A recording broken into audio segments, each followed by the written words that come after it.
کے گھر کے چراغ سے مودی کی کوئی ضرورت نہیں تھی. میں بڑے واضح طور پر کہنا چاہتا ہوں جو ہندوستان نے کیا ہے 5 اگست 2019 کو اسلام آباد کی مشاورے سے ان کی رائے کے ساتھ کیا اور یہ طے کیا پاکستان کی اسٹیبلشمنٹ نے.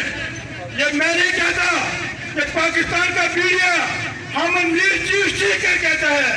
یہ پاکستان کا دانشور چیف اسپیکر لکھتا ہے اپنے کالموں کے اندر کہ پاکستان کے اس وقت کا chief of army staff general Bajwa جس نے اپنے ملک کے ساتھ جو کھلواڑ کیا وہ جو کیا اس نے کشمیریوں کا بغیر سودا کیا ہندوستان کے ساتھ اور یہ کہا کہ ادھر تم اور ادھر ہم عابد صاحب یہ جو سیز فائر لائن کے اوپر بال لگی ہے یہ اسی کا حصہ ہے.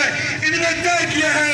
اپنی ایک اور خطرناک بات یہ حجیرہ کے مقام پر ہمارے حجیرہ تحصیل حجیرہ کے مقام پر بالکل چیچی نور کے اوپر ایک پورا گاؤں ہے جس کی آبادی تقریباً 2000 سے اوپر ہے. 500 سے اوپر گھر ہیں. وہاں پر ہندوستان آرمی گھروں کے اندر آ کر کہتی ہے یہ ہمارا علاقہ ہے, علاقہ خالی کرو. اور یہاں پر بیٹھے ہمارے محافظ پاکستانی فوج کہتی ہے ہمارے مادے کے مطابق یہ ان کا ہے. کس نے منع کیا ہے اور ان کا کیسے آ گیا؟ یہ پوری ریاستی سرحد ہماری ہے. 84,471 مقامی نہ ہندوستان کا ہے نہ پاکستان کا ہے. یہ کشمیریوں کا ہے, یہ ہمارا ہے. اس کے مستقبل کا فیصلہ ہم غیرت مند کشمیری کریں گے انشاءاللہ تعالی.